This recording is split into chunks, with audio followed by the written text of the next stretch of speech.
CNN, BBC, France, 24. I'm watching you all. I'm recording every lie. I'm archiving every distortion. I am Ibrahim Traore, and today I'm pulling off your masks. Yes, you heard correctly.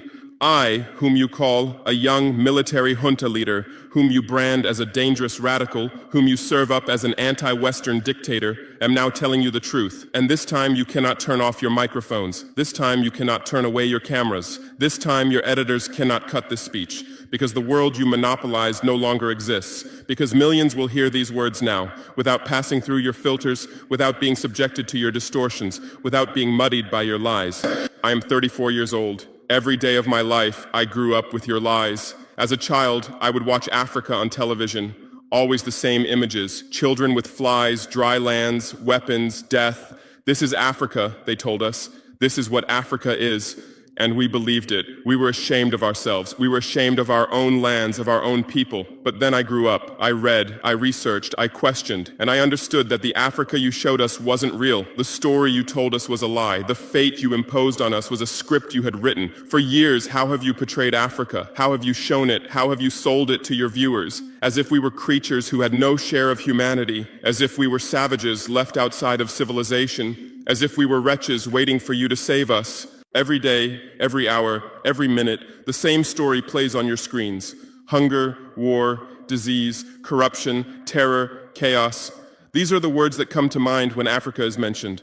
In your Africa dictionary, there are no other words. No hope, no success, no development, no resistance, no honor, no pride, no victory. So I ask you, New York Times, Washington Post, Guardian, Le Monde, have you ever made Africa's successes your headlines? How many times have you written about Rwanda's technology miracle? How many times have you shown Ethiopia's reforestation project? How many times have you praised Botswana's democratic success? How many times have you described Kenya's entrepreneurial ecosystem? No, because these don't fit your scenario. Your Africa cannot be successful. It cannot, because then how will you legitimize your exploitation? If it's not in need of help, how will you intervene? If it's not backward, how will you look down on it? Have you ever asked yourselves, has any editor sitting at their desk, any news director in a meeting, any columnist at their keyboard ever thought, why are the people of the world's richest lands poor? Here are the numbers for you, real numbers. Africa owns 70% of the world's cobalt reserves. Your cell phone, your computer, your electric car won't work without cobalt. This cobalt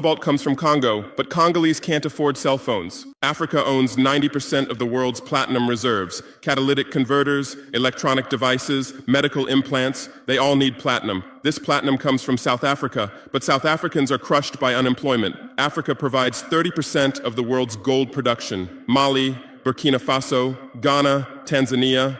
Gold flows like rivers from our lands. But our people swim in poverty. Africa supplies 65% of the world's diamond production. Botswana, Angola, Congo, Sierra Leone, billions of dollars worth of diamonds are extracted, but our miners live on $1 a day. Africa owns 35% of the world's uranium reserves. Niger, Namibia, South Africa. Nuclear plants run on our uranium. Paris lights burn with our uranium. But our villages have no electricity. And you still ask, why is Africa poor? No, the right question is, how was Africa kept poor while being so rich? Here's your answer. Colonialism didn't end. It changed shape. You used to come and occupy our lands. Now you come and establish companies. You used to take by force. Now you make agreements.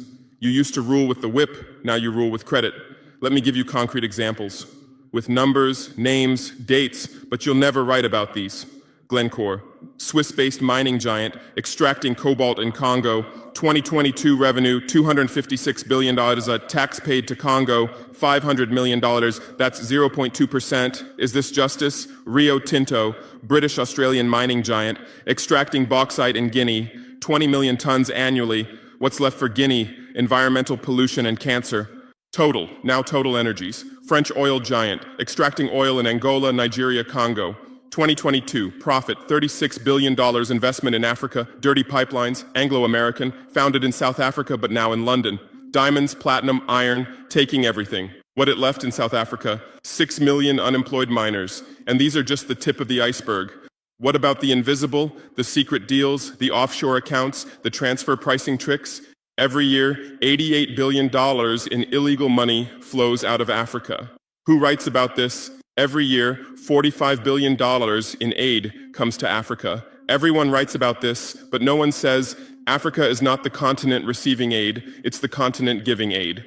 While you zoom your cameras on swollen bellies, there is a huge system working silently in the background. Every day, tons of gold, diamonds, cobalt, uranium, oil leave our land. But how? Here is the system. Step 1, create corruption, bribe our leaders, open offshore accounts, promise them a life of luxury, send their children to your schools. Step 2, make deals, get 50-year, 99-year concessions, ask for tax exemptions, be exempt from environmental rules, ignore labor rights. Step 3, control the infrastructure. Take over ports, airports, railways, but only from the mine to the harbor. Don't build roads to the villages. Don't bring electricity to schools. Step 4, provide security. Set up private security companies. Arm them. Declare protesting. Step 5, silence the media.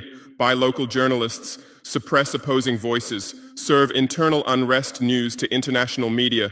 And this is how the system works. It's been working like this for 100 years, and you don't see this system. You don't want to see it, because you're part of this system too. Who are the biggest advertisers of New York Times, CNN, BBC, oil companies, mining companies, arms companies, pharmaceutical cartels, the companies that exploit Africa?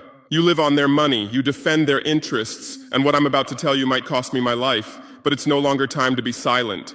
France's system in Africa is the CFA franc. 14 African countries still use French colonial currency. 50% of these countries' central bank reserves sit in the French treasury. France applies negative interest to this money, so we pay France to use our own money. Through this system, France transfers $500 billion worth of resources from Africa every year. Does anyone write about this? No. But when France gives Africa 10 billion euros in aid, it makes headlines. Britain's system is more sophisticated. London is the world's money laundering center. City of London, offshore paradise. Every penny stolen from Africa passes through London. Jersey, Guernsey, Cayman Islands, Virgin Islands, all under British control. Africa's wealth hides there. America's system is AFRICOM. Africa Command, 46 military bases on the continent. Official purpose, security. Real purpose, resource control. Drones in our airspace every day, listening devices everywhere. They say fighting terrorism, but it's not terrorists. It's people's leaders who are targeted. China is the new player, says win-win, builds infrastructure, gives credit, but in exchange for what? 99-year port concessions, mining rights, agricultural lands, debt-trap diplomacy, ask Sri Lanka, ask Zambia, and you write about none of this. Why? Because you're not free press. You're corporate press. Your bosses are billionaires. Jeff Bezos bought Washington Post. Why? For love of journalism? Rupert Murdoch's media empire, Fox News, Wall Street Journal, The Sun, The Times, all from the same hand, all giving the same message. West is good, others are bad. Carlos Slim is the largest shareholder of New York Times, Mexican billionaire. Where's his wealth from? Monopolized telecommunications, got rich off Latin America's back, now controls America's most respected newspaper. And you claim to do independent journalism? Who are your editors? Which schools did they graduate from? Harvard, Yale, Oxford, Cambridge? Always the same elite schools, always the same worldview, always the same prejudices. How are your reporters selected? How many languages does your Africa correspondent speak? French, English, that's all. Swahili, Hausa, Yoruba, Amharic, they don't know. They can't talk to the people. Your sources are always the same. Western diplomats, NGOs, experts, and then you come and lecture us.